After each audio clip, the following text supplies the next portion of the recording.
A warm welcome to all. So today we are going to learn about the protein sorting or the protein targeting. इस particular topic में हम पढ़ेंगे कि कैसे जो protein form हो रही है राइबोसोम से वो टारगेट करती है अदर ऑर्गेनिज्म में, इनके का ट्रांसपोर्ट पढ़ेंगे। ठीक है।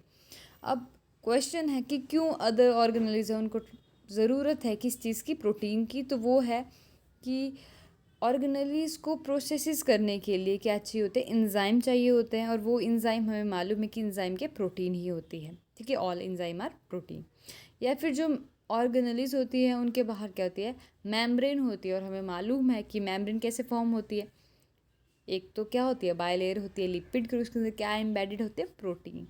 ठीक है, तो ये सारी चीज़ें हैं कि जिसके कारण हमें प्रोटीन चाहिए होती है हर ऑर्गेनेलीज को। ठीक है। अब जो अगर हम यूकैरियोट का केस देखें तो वहाँ पे क्या होता है, बहुत सारे कंपार्टमेंट होते हैं। क्यों होता है कंपार्टमेंट? बिकॉज ऑर्गेनिज्म पे बहुत सारे प्रेजेंट, लाइक प्लांट सेल की बात करें तो वैक्यूल हो गया, न्यूक्लियस हो गया, क्लोरोप्लास्ट हो गया, फिर क्या हो गया, माइटोकॉन्ड्रिया हो गया। ठीक है, तो बहुत सारी ऑर्गेनेलीज हैं, तो कंपार्टमेंट मतलब फॉर्म हो गया, तो उतना ही डिफ़िकल्ट हो जाएगा प्रोटीन क्या करना, टारगेट करवाना। तो ये तो था प्रोटीन टारगेट क्यों इंपॉर्टेंट है। तो अगर हम बात करें कि कैसे एक प्रोटीन को पता चल रहा है कि उसे उस स्पेसिफिक ऑर्गेनल नली में ही जाना है, तो जो प्रोटीन होती है उसके पास क्या होता है, कुछ टारगेटिंग सिग्नल्स होते हैं।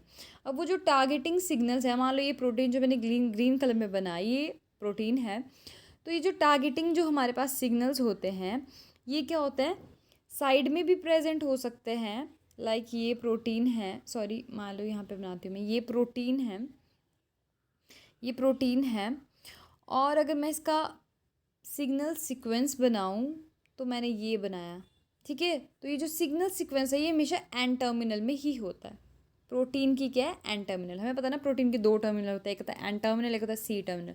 सी टर्मिनल जहाँ पे COOH वाला ग्रुप हो, एन टर्मिनल जहाँ पे NH2 वाला ग्रुप हो। ठीक है, तो ये जो प्रोटीन जो मैंने यहाँ पे सिग्नल सीक्वेंस लगाया रेड कलर में, इसको हम सिग्नल सीक्वेंस बोलते हैं। मतलब इस टारगेटिंग सिग्नल को हम सिग्नल सीक्वेंस बोलते हैं, जो क्या होता है, टर्मिनल पोजीशन में होता है। अगर मैं अभी सेकंड प्रोटीन बनाऊं, लाइक ग्रीन कलर से मैं बनाती हूँ एक और प्रोटीन, मान लो ये प्रोटीन है, और रेड कलर से मैं बनाती हूँ इसका पैच,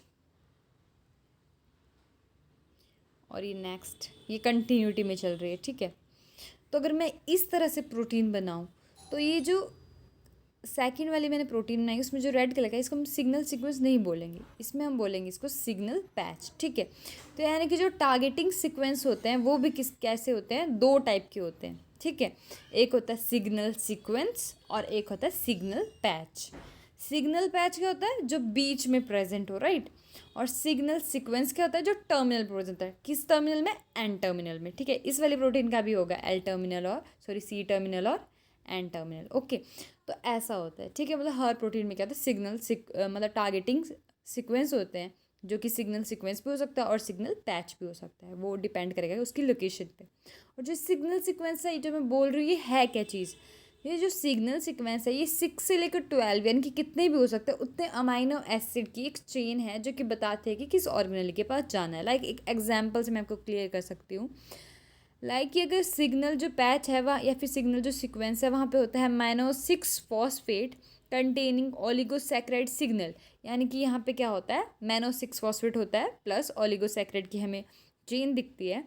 तो हमें पता चलेगा कि पर्टिकुलर जो हमारे पास क्या है, प्रोटीन है, ये जाएगी लाइजोसोम में। ठीक है, अगर प्रोटीन के पास KDL सीक्वेंस होगा तो हमें पता चलेगा कि ये जो पर्टिकुलर प्रोटीन है ये जाएगी एंडोप्लाज्मिक रेटिकुलम के पास। अगर हमारे पास एन टर्मिनल में बार बार रिपीटेटिव सीक्वेंस आ रहा है किसके, लाइसिन और आर्जिनिन के, तो हमें पता चल जाएगा कि ये पर्टिकुलर प्रोटीन कहाँ जा रही है, माइटोकॉन्ड्रिया में। अगर हमारे पास क्या होता है, जो मैंने मैनो 6 सेम चीज़, तो वो होगी तो कहाँ जा रही है, लाइजोसोम में। तो ऐसे करके हमें क्या है, पता चल जाता है कि कौन सी प्रोटीन किस पर्टिकुलर ऑर्गेनेली में क्या है, ट्रांसपोर्ट होगी। यहाँ पे वो सेम चीज़ें जो मैंने आपको बताई अभी की, कि कौन कौन से टारगेटिंग पैप्टाइड और टारगेटिंग सिग्नल, सेम चीज़ है। लाइक प्रोटीन जिसको सॉर्टिंग सिग्नल भी कहते हैं और सिग्नल सीक्वेंस भी कह सकते हैं, और सिग्नल पैच जो बीच में, ये मैंने आपको बता दिया है।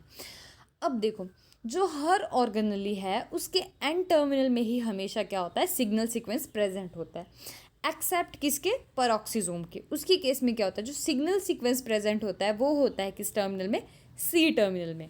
तो जैसे कि तो ये हम लर्न कर सकते हैं बिकॉज सिर्फ यही डिफरेंट है, बाकी सभी में क्या सिग्नल सीक्वेंस कहाँ पे प्रेजेंट होगा, एन टर्मिनल में। तो एक्सेप्शन है कौन, पेरोक्सीसोम। अगर हम पाथवे की बात करें कि दो पाथवे होते हैं, ठीक है, मतलब प्रोटीन टारगेटिंग के 2 पाथवेज होते हैं। फर्स्ट है कोड ट्रांसलेशन टारगेटिंग। इसमें क्या होता है, ट्रांसलेशन के साथ साथ ही क्या होती है, टारगेटिंग होती है, यानी कि प्रोटीन फॉर्म भी हो रही होती है और टारगेटिंग भी हो रही होती है। और ये किस किस में, तो ये मैं आपको बताती हूँ। और सेकंड है पोस्ट ट्रांसलेशनल टारगेटिंग। इसमें क्या होता है, ट्रांसलेशन पूरी तरह से कंप्लीट हो चुकी थी, यानी कि जो राइबोसोम है वो प्रोटीन पूरी तरह से फॉर्म कर चुके होते हैं और जो फुली फॉर्म प्रोटीन है वो ट्रांसपोर्ट होती है, ठीक है। तो अगर हम फर्स्ट केस की बात बोलते हैं जो कि है को ट्रांसलेशनल टारगेटिंग, तो उस केस में क्या हो रहा है, मान लो क्या है, स्मूथ एंडोप्लाज्मिक रेटिकुलम है, ओके, या फिर रफ एंडोप्लाज्मिक रेटिकुलम है, यानी कि कोई भी पर एंडोप्लाज्मिक रेटिकुलम है, क्योंकि लास्ट में तो रफ ही बन जाएगा जब राइबोसोम के उससे अटैच होंगे। तो राइबोसोम क्या है, साइटोप्लाज्म में प्रेजेंट है, फ्री राइबोसोम, वहाँ पे क्या प्रोटीन फॉर्मेशन हो रही है। अब जो प्रोटीन फॉर्मेशन हो रही है तो वो प्रोटीन फुली फॉर्म नहीं हुई होगी और जो राइबोसोम है वहाँ से ट्रांसफर हो जाएगा और एंडोप्लाज्मिक रेटिकुलम से चिपक जाएगा, ठीक है, मतलब यानी फ्यूज़ हो जाएगा, तो वो बना देगा एंडोप्लाज्मिक रेटिकुलम को हम रफ एंडोप्लाज्मिक रेटिकुलम। अब क्या होगा, साथ साथ में ट्रांसलेशन भी होगी उसी वॉल में, यानी कि राइबोसोम का ट्रांसलेशन भी कर रहा होगा और जो प्रोटीन है वो टारगेटिंग भी हो रही होगी ल्यूमन में, किसके, एंडोप्लाज्मिक रेटिकुलम के अंदर भी वो जा रही होगी, ठीक है। तो दोनों चीज़ें इकट्ठे हो रही है। और जो एंडोप्लाज्मिक रेटिकुलम है वहाँ पे क्या होगा, थोड़ी बहुत प्रोसेसिंग होगी, थोड़ी बहुत मॉडिफिकेशन होगी और जो प्रोटीन है वो पैक हो जाएगी वेसल में और फिर वो कहाँ चले जाएगी, फ्यूज़ कर जाएगी गोल्गी अपैरेटस की वॉल के साथ, यानी कि मेम्ब्रेन के साथ, और फिर वो गोल्गी अपैरेटस में थोड़ी प्रोसेसिंग और मॉडिफिकेशन होगी, फिर इसके पास 3 वेज होंगी, वो लाइजोसोम के पास चले जाए, प्लाज्मा मेम्ब्रेन के पास चला जाए, या फिर वो सेल के एक्सटीरियर में चले जाए, इनकी एक्सोसाइटोसिस हो जाए, ठीक है। ये तो थी हमारी फर्स्ट पाथवे। अगर हम सेकेंड पाथवे की बात करें, यानी कि पोस्ट ट्रांसलेशन पाथवे की बात करें, तो इस केस में क्या होता है कि जो फुली फॉर्म राइबोसोम होंगे, यानी कि जो क्या होंगे, यानी कि जो फुली फॉर्म प्रोटीन, सॉरी, यानी कि जो राइबोसोम है वो फुली फॉर्म प्रोटीन, यानी कि पूरी तरह से प्रोटीन बना देंगे, फिर जो वो प्रोटीन होगी फिर वो टारगेट करेगी ऑर्गेनेल की तरफ ऑन द बेसिस ऑफ जो मैंने बोलता था सिग्नल सीक्वेंस या सिग्नल पैच प्रेजेंट होगा उसके हिसाब से, ठीक है। तो वो माइटोकॉन्ड्रिया में जा सकती है, पेरोक्सीसोम में जा सकती है, राइट, क्लोरोप्लास्ट में जा सकती है, न्यूक्लियस में जा सकती है, ठीक है। तो इस तरह से हो सकता है। अगर हम बात करें एक्सोसाइटोसिस की, जो मैंने यहाँ पे बताई थी, वो यहाँ पे भी होती है एक्सोसाइटोसिस, ठीक, इस वाले पाथवे से भी होगी। तो जो 2/3 ट्रांसलोकेट होती है प्रोटीन, ठीक है, कहाँ पे, सेल के एक्सटीरियर में, वो फ्री राइबोसोम की वजह से होती है, और जो 1/3 होती है वो होती है एंडोप्लाज्मिक रेटिकुलम, यानी कि इस पाथवे की वजह से 1/3 और इस पाथवे की वजह से 2/3। So it's all about protein sorting, ये बेसिक था। और आगे अब नेक्स्ट लेक्चर में आपको मैं डीपली बताऊंगी कि क्या होता है कोड ट्रांसलेशन टारगेटिंग में और पोस्ट ट्रांसलेशनल टारगेटिंग में। तो thank you so much for watching this video.